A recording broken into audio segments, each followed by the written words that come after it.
This episode is brought to you in part by my loyal patrons. If you've ever wanted to directly support your favorite creative, then patreon.com is the place for you.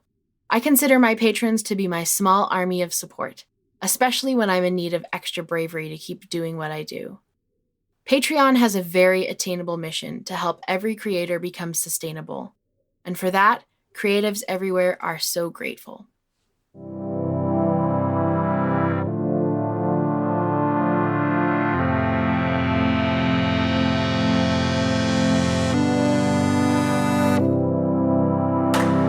You're listening to Bare Naked Bravery, a weekly podcast hosted by me, Emily Ann Peterson. This is the place where we expose the threads of heroism that stitch together the stories we admire most. As a musician, singer-songwriter, author, teaching artist, and business owner, I encounter some really fascinating stories. Every episode you'll hear features a revealing conversation with someone who courageously pours themselves out into the world. We'll talk about fears befriended, the terrors battled, and the courage created along our stories of bravery, quiet heroism, and all-out gutsiness. We open the Pandora's box of the dream-crushing constraints we all face during significant moments of bravery. These moments of bare naked bravery are rarely censored in real life, so if you're listening with little ears nearby, please know that some episodes may contain mature language and subject matter. The questions I ask today aren't scripted because I'm just curious. What is bravery? My hope for us all is that by listening to others search for and find their bravery, we will find our own. For that is what we need most, to know that we are not alone.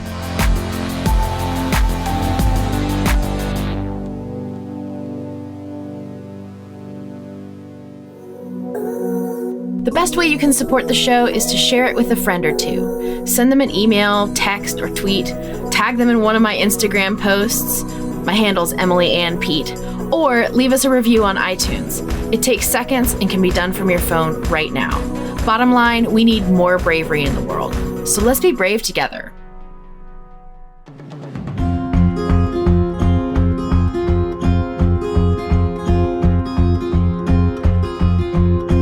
Bethany Wray joins us today all the way from a magical place, which is also how I came to know her. Bethany currently resides at the Grunewald Guild in Leavenworth, Washington. You'll hear some more about the Grunewald Guild and what it does for artists like Bethany myself here later on in the episode. Since Bethany is a super gifted visual artist, she and I talk about the visual side of finding your sense of self. We talk about the role vulnerability, social media plays in all of it, and how scary it is to ask someone to actually see you. We also discuss what it means to find a new place of belonging, especially as a spiritual being and a visual artist, and how sometimes those two things don't always overlap, but a lot of times they do. Anyways, towards the end, Bethany drops the mic multiple times around this topic, and I'm really glad she joined us. Bethany has worked for a number of art nonprofit organizations, including the Armory Center for the Arts in Pasadena and the Los Angeles County Museum of Art. A large part of her work at the Grunewald Guild, now in Leavenworth, Washington, involves creating safe and welcoming spaces for people to engage art. Her experience in art education has created the desire for art to be accessible to all and for everyone to have the courage to view themselves as an artist. When Bethany isn't working, she's off exploring the natural surroundings of her backyard, busily working in her art studio, or enjoying the company of her Holland Lop rabbit named Franklin, who actually gets to make a precious appearance later in the conversation. I'm pretty sure you're going to love this conversation. Let's get started.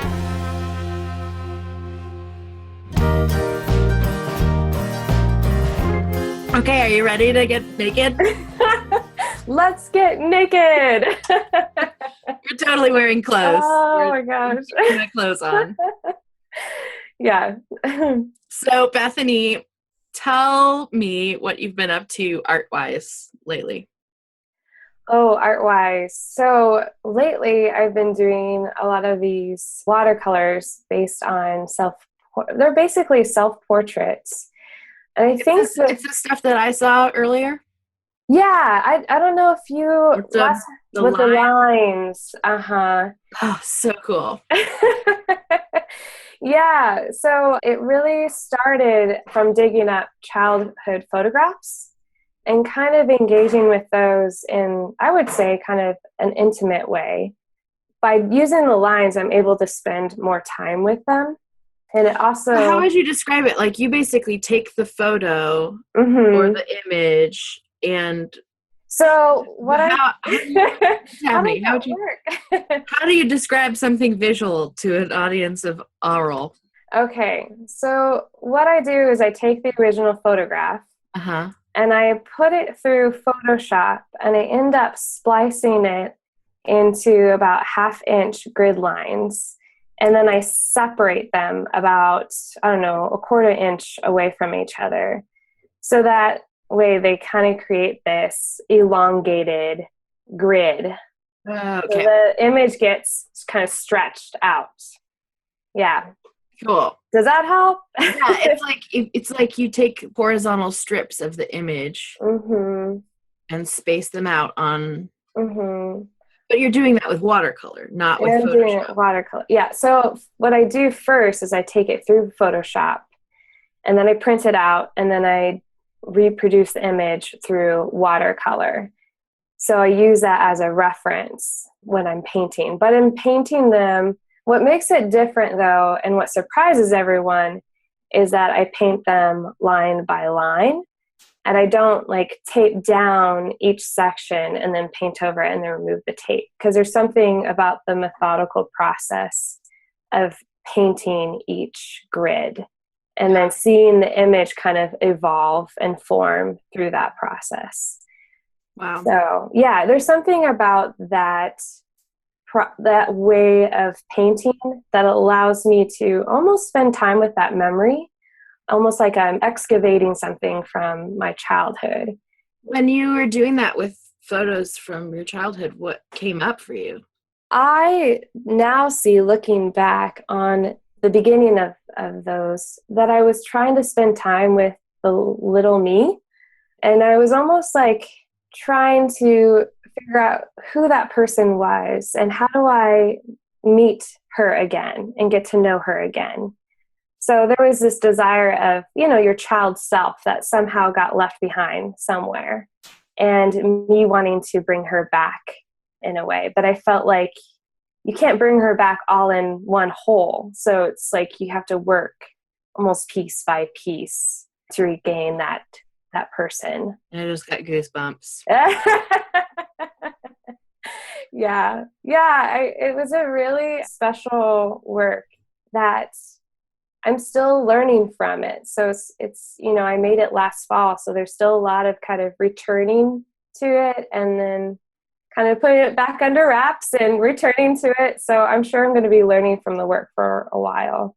Are you now delving outside of childhood photos and doing it? Yeah. So now I'm focusing on my own face. And the current one. The current one, yeah. So now the lines are starting to blur a little more. And it's still of my face, but there's a relationship happening almost now to like me getting to know myself.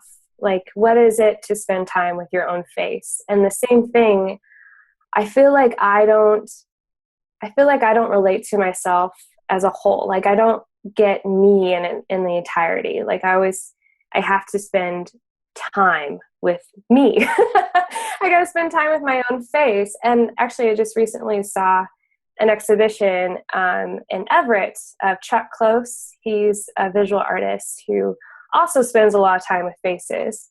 But he said something along the lines of, the face is like a roadmap to a person. It's a landscape that will guide you to who that person is. And I'm like, yes, it is. The face is that, and so there is something about spending that time with your own face. And I think that the blurred lines is kind of representing, I'm in a place right now where I have this incompleteness, or it's ripply, it's not static, it's moving and changing. So I think that's where the lines come in again, but the blurred lines are really interesting to me right now. Okay, let me ask you a question. What do you think of selfies? Just the concept. The concept of a selfie. Do you take them? Are you? I'm hesitant to take them just because they seem trite to me.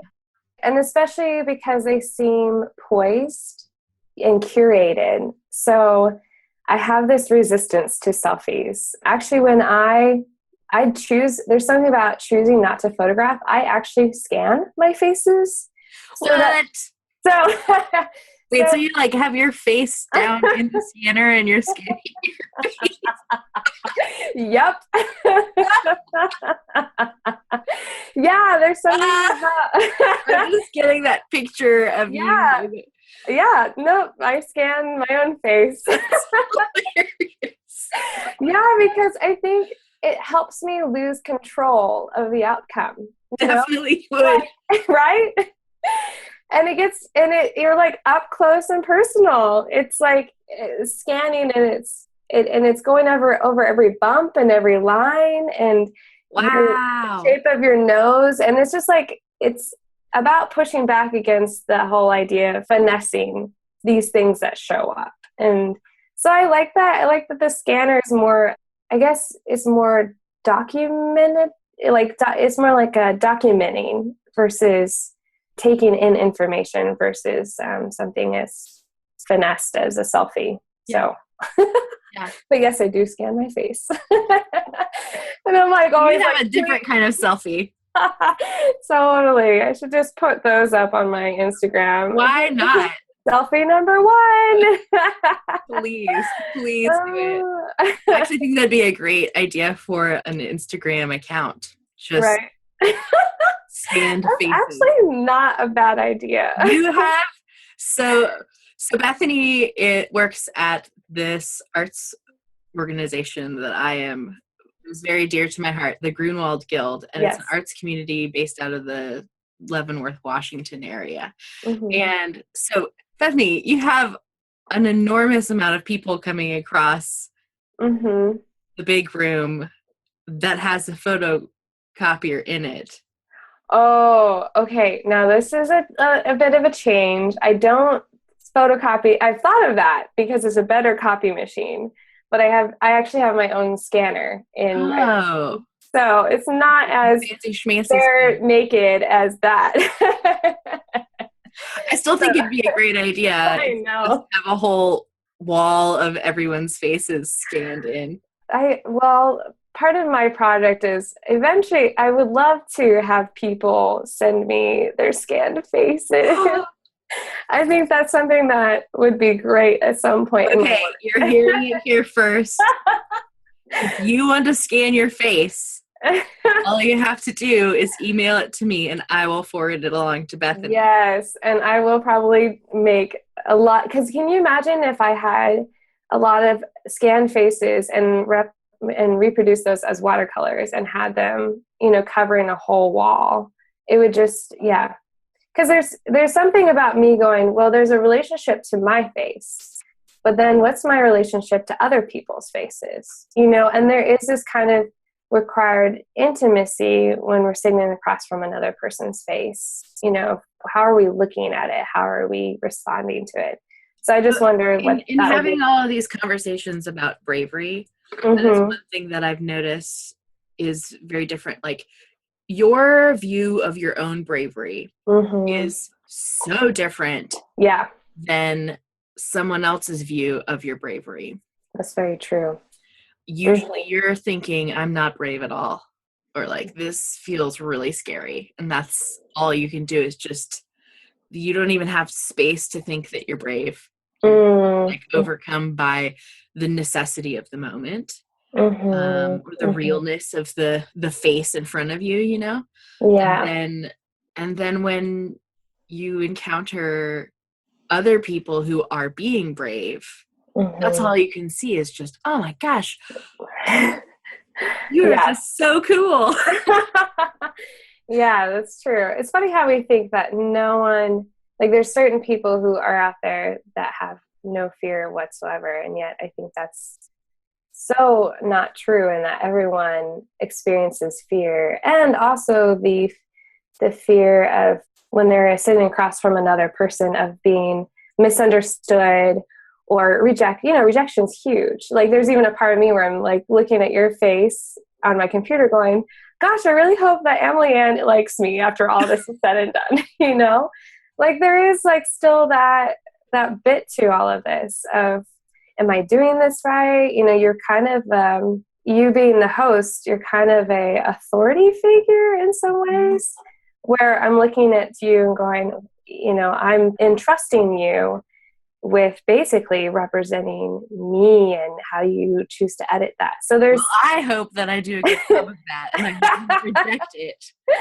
Yeah. So I'll lob that right back on you.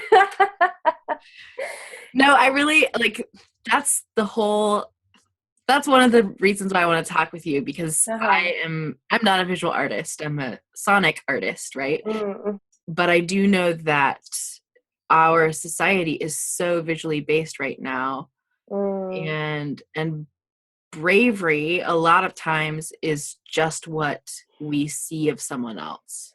You know, it's like when someone does something brave, usually we know about it because we've seen it or heard about it. Like there's been an imprint of that somewhere, and we are responding to that imprint of it.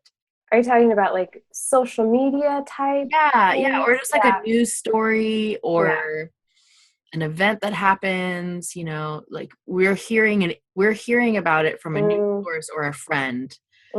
So we really are dependent upon that person's representation and interpretation of the other originating source of bravery.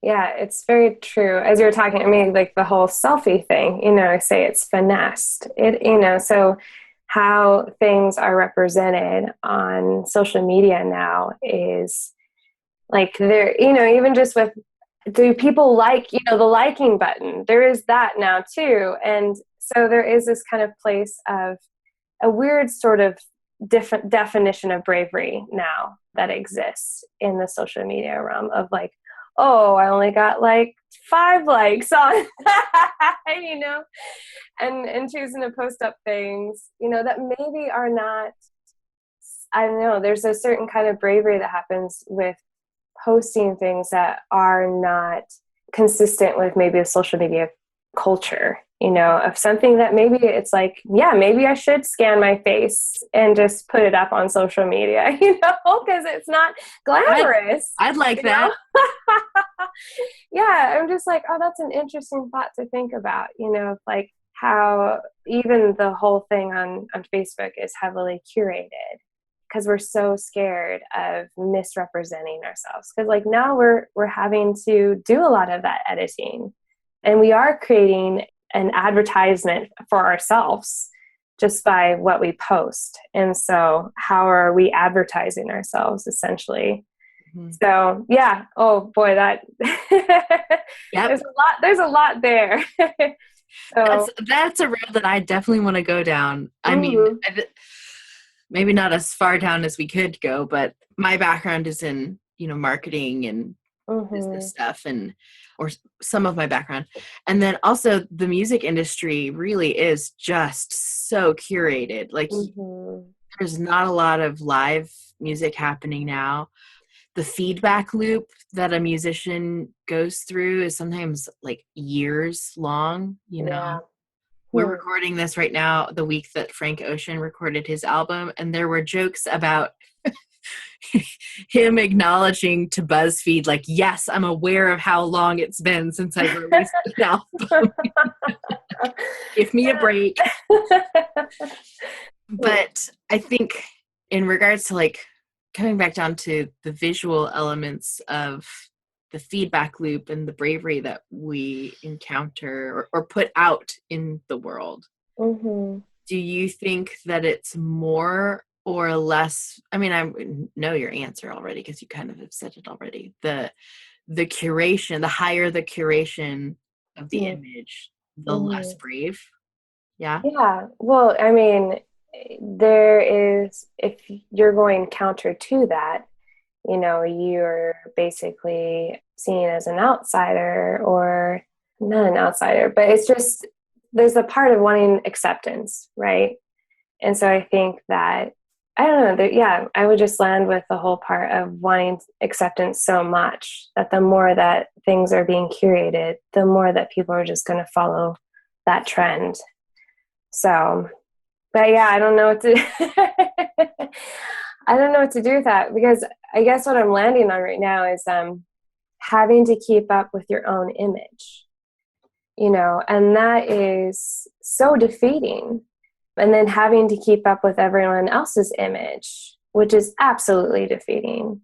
I would say, I mean, even the last couple of days, and I have conversations with people about this all the time, about scrolling through your Instagram. And in some ways, it can be such a wonderful way of connection. Like, I don't want it to just end on the social media is evil and, all these things. Oh yeah, I'm definitely a it's great. Well, yeah, exactly. Kind of lady about it. Yeah, but it's like, how are we choosing to use these things? And so I think like it has the ability to deepen and broaden human connection, but it also has a possibility of like thwarting too, where, like I scroll through sometimes the curated images and I'm like, oh man, and I'm like, well, all those things I want to do today, I failed, and I'm like, I have this like maybe hour in the morning where I'm like, I can succeed and go and do. And then all of a sudden I spend like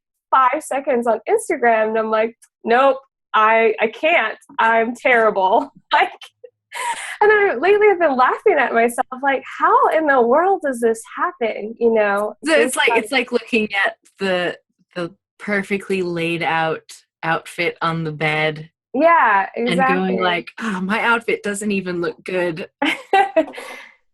On the hanger, let alone the bed. Yeah, totally. Yeah. So, and even just a few hours ago, I was going through, and there's like, I'm getting all these advertisements now on Facebook for active wear because I've posted some pictures of hiking and whatnot. And and there's this girl, in her like new active wear outfit, and she's like kickboxing and running, and all of a sudden my like, yeah, right now I'm training for a half marathon, and I just was like, nope, I'm not as good as that. Look at her. She even looks cute while she's doing it. I'm done. Like, I'm throwing in the towel. But it's just amazing how that affects you so much. So that's sort of way that the visual can operate on a person. It's frustrating. Yeah. It is frustrating. It's a necessary evil that I think we can work best when we are vulnerable through it. Yeah. Yeah. That's a good question, to kind of like think over. For myself, I'm going, how much more vulnerable maybe can I even be? Because right now I'm just choosing to post photos of my artwork, which is still kind of, oh my gosh, that feels, pretty vulnerable too, because you are wondering like, oh, am I any good?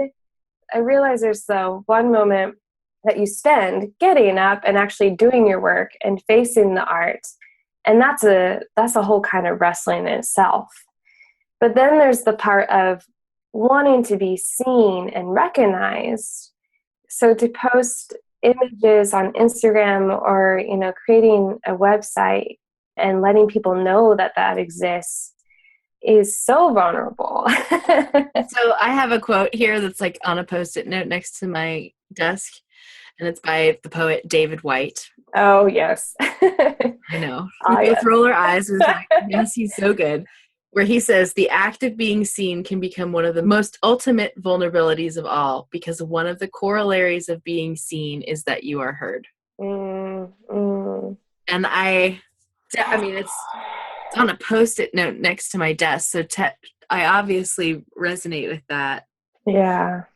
There is this element when you're making art or songwriting for me, or writing a book or painting or posting anything online, a piece of art online. There's like you said, there's making the art, there's the bravery of making the art, and then there's the bravery of asking someone for feedback on that.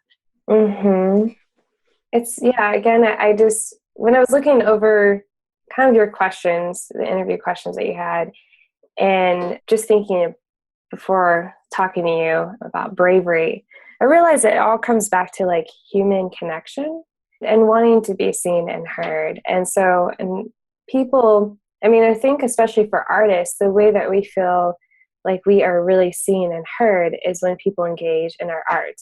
Like I notice even my actual friendships change. There's a shift when they are able to view and respond something I've made. And how so? I feel like they're able to see an aspect of me that I can't otherwise explain or get to. It's just something that I feel like once they see it, they just get this deeper chunk of me that wouldn't otherwise happen just in a coffee shop, talk or something like that. So there's something about art that self-editing process goes out the window a little bit more. I mean, I think as you're continuing your work and you're trusting your intuition, like I've made work still. I mean, the work that I'm making, I'm like, I don't know where that came from. Like, why did I need to make that piece?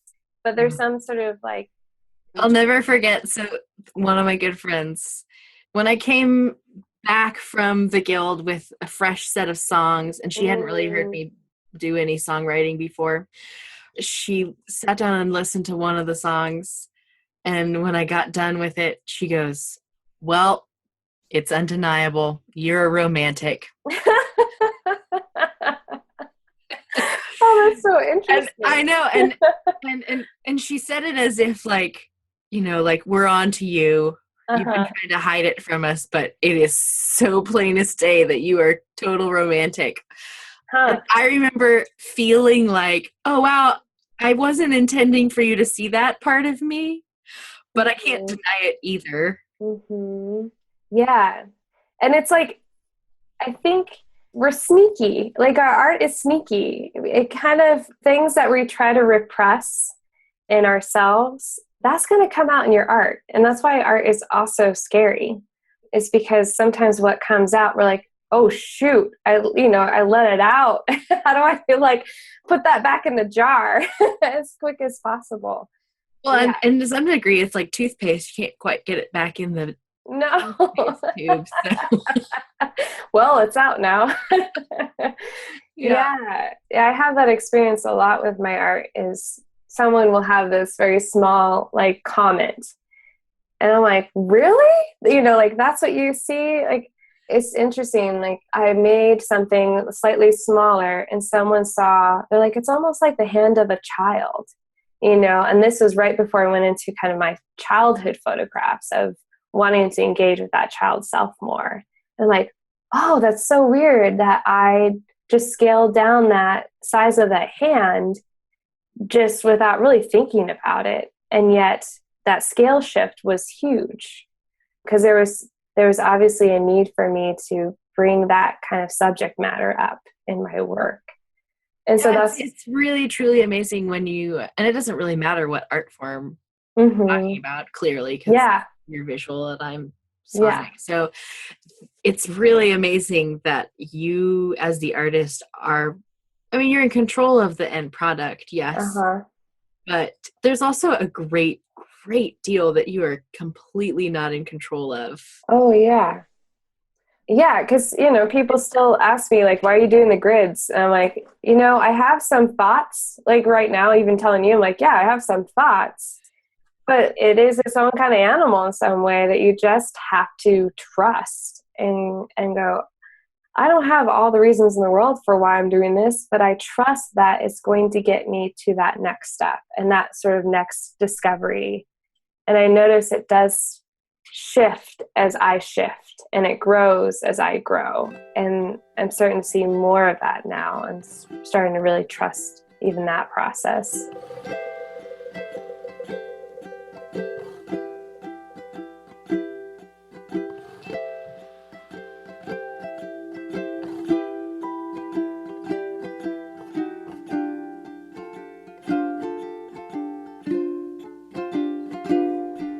Before we get back to the conversation, I have just got to tell you about this awesome group of people I am honored to call my patrons. Every time a new song of mine is born, the first recording of it is tenderly revealed to this devoted group. They get to hear all my new material in its raw, fresh, vulnerable state and know that they are helping me do what I do. Because at the end of the day, they just want me to keep doing what I'm doing, and any reminder of that completely floors me every time I think about it.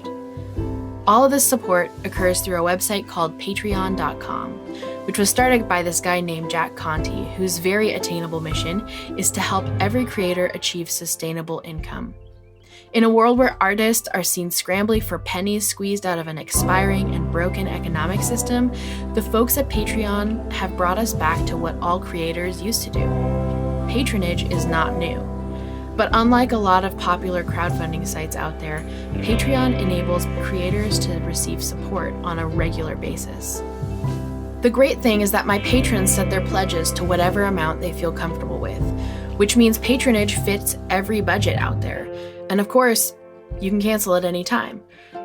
If you're a creative type who's interested in joining Patreon yourself, I'd be happy to answer any questions I can. Just shoot me an email anytime. Bottom line, my patrons help me do everything I do, but better and more frequently. If you are interested in becoming a patron of mine, go to barenakedbravery.com/Patreon, Patreon.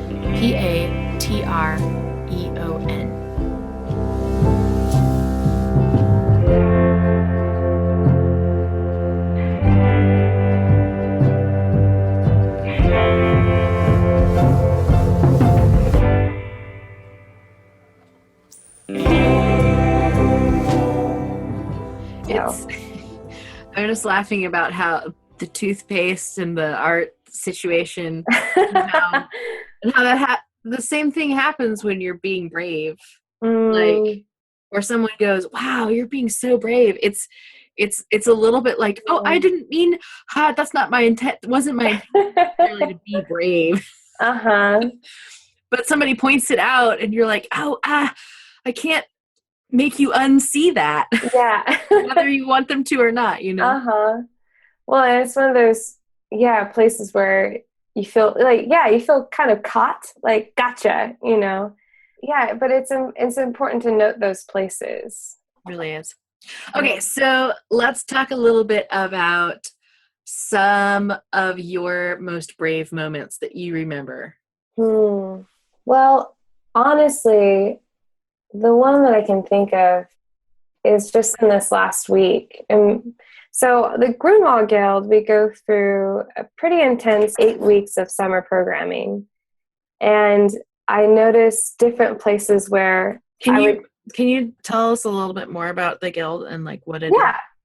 Yeah. So the Grunewald Guild is the spiel. The spiel. So the Grunewald Guild is a art nonprofit located in Leavenworth, like you said, and it offers a variety of art classes, but also not strictly visual art. We also have songwriting workshops, different retreats. We also have a yoga teacher training that happens. So we have a large community, a large creative community that comes here year in and year out. But a large part of what the Guild does is our 8 weeks of summer programming that take place from June to the end of, to August.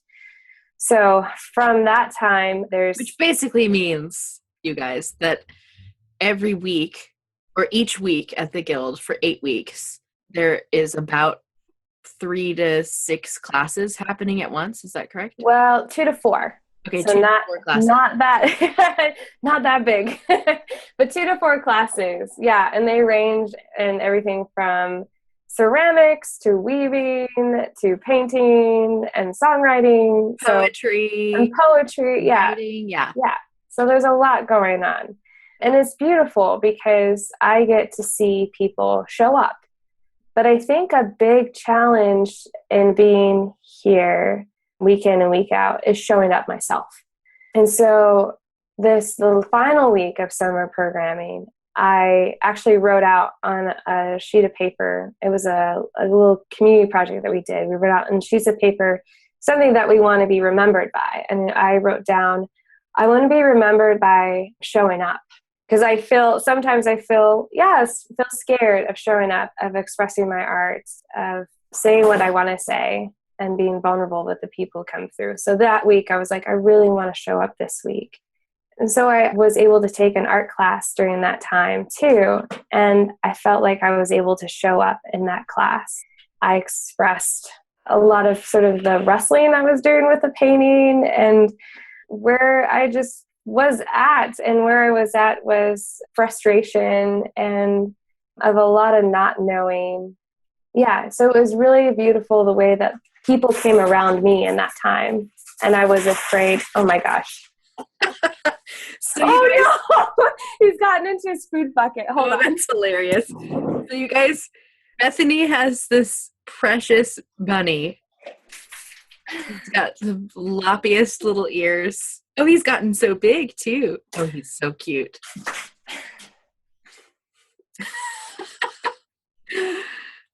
Yeah, so there's that. He's gotten so big. I know. Because he's like eating every I don't know, every day, 3 times a day. Then he gets into his food bowl like he just did. He'll jump on top of his cage where I keep his food, and he knocks it down on the ground, and then he grubs on that. So yeah, I was wondering if he was going to do that during our time of talking. I was like, well, that might be an interruption. So there you go. Okay, so we were talking about this last week. Yeah. Maybe because I'm so used to making art by myself, that making art when you're in a class around other people is really hard because you have about 10 people aware of your creative process. So there is this like, how do I engage with people during this time? How do I also be honest with myself and how I'm engaging them? And also like learning to invite, how do you also do that and invite people in? I think it's hard with the creative process sometimes because you want it to be so intimate just with yourself, but also how to extend that invitation to other people. So yeah, when you're like, I'm unsure, so where this is going. But it ended up being a surprise. I think there was a surprise element of how people came around me in that time. So that was really special. Just how encouraging and interested and the intrigue and curiosity that I felt. Whereas sometimes I feel kind of like, I don't know, especially in, do I venture here? Especially in like Christian spheres, or religious spheres, I have a hard time especially when my art isn't maybe particularly religious or spiritual. And so sometimes I'm like, are they going to accept me? It's like, just because I don't have a specifically religious symbol or whatever, or even meaning in the art, I'm like, I don't know sometimes. And sometimes what comes out is scary.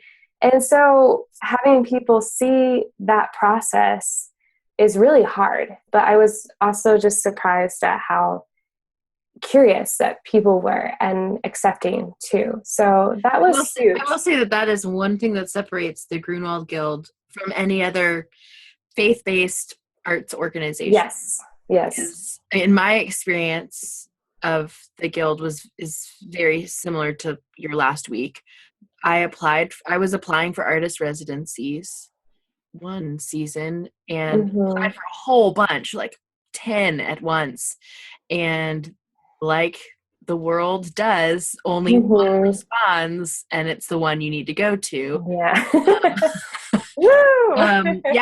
But in my onboarding interview to come out there, that was one of their they were like, so we noted that your stuff is not necessarily Christian. We wanted to make sure you were okay with the fact that you're a faith-based organization. And it was really a healing process for me to go out there to experience a faith-based organization that was not exclusive or exclusatory. Is that a word? I don't know. I just made it up. I like the way it sounds, though. It sounds really cool, doesn't it? It does sound cool.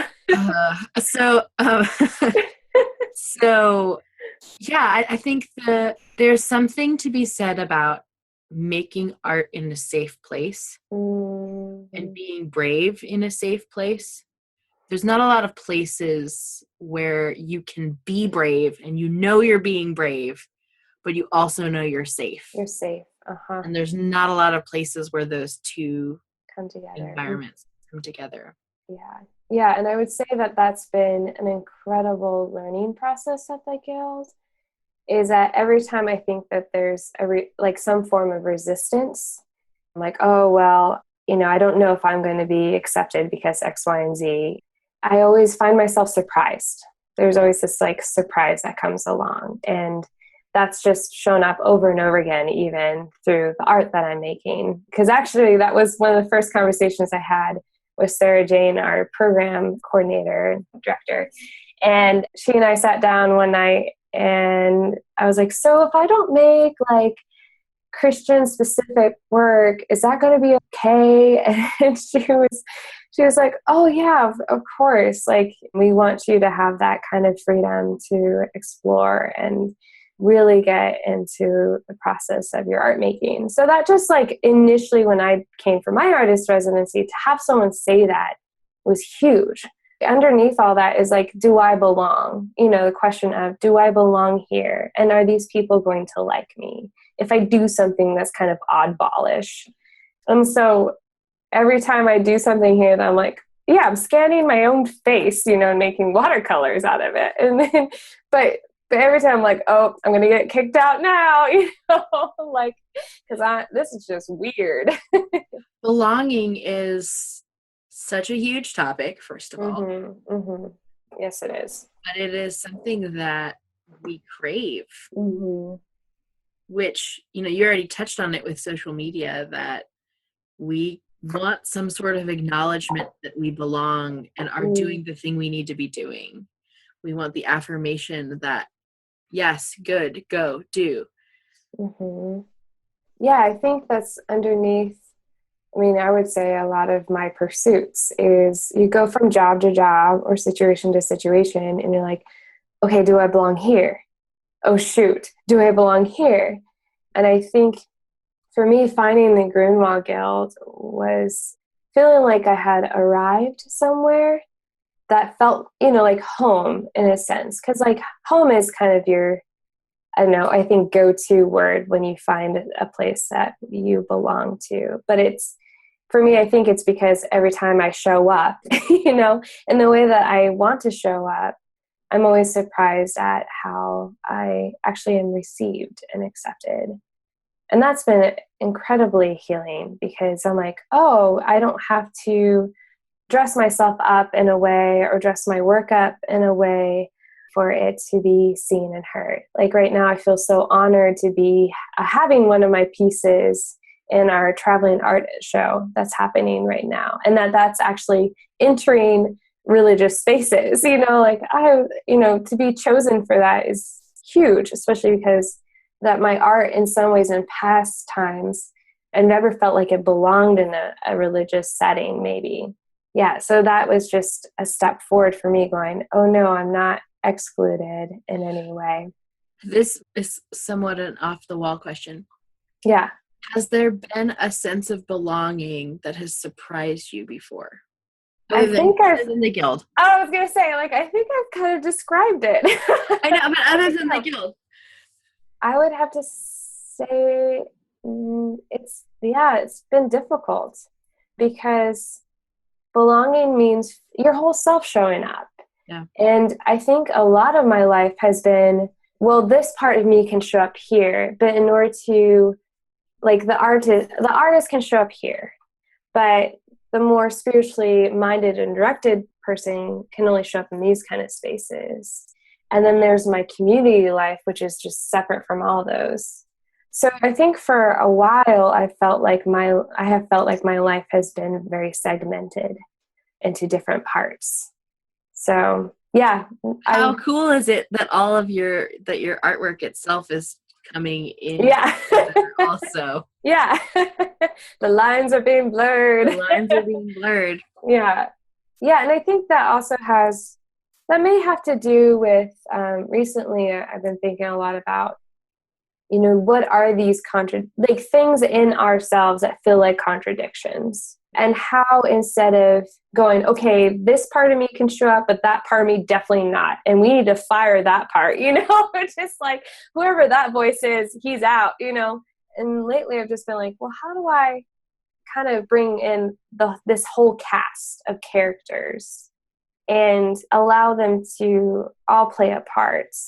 And I think that me finding the guild, of me making the art that I'm making, is this kind of blurring those lines a little more, or the coming together, and things not being so as separated as they once were, that there's a place where they all touch and they belong, So yeah, I think, in order to feel like you belong somewhere, there's a kind of belonging that has to happen within yourself too.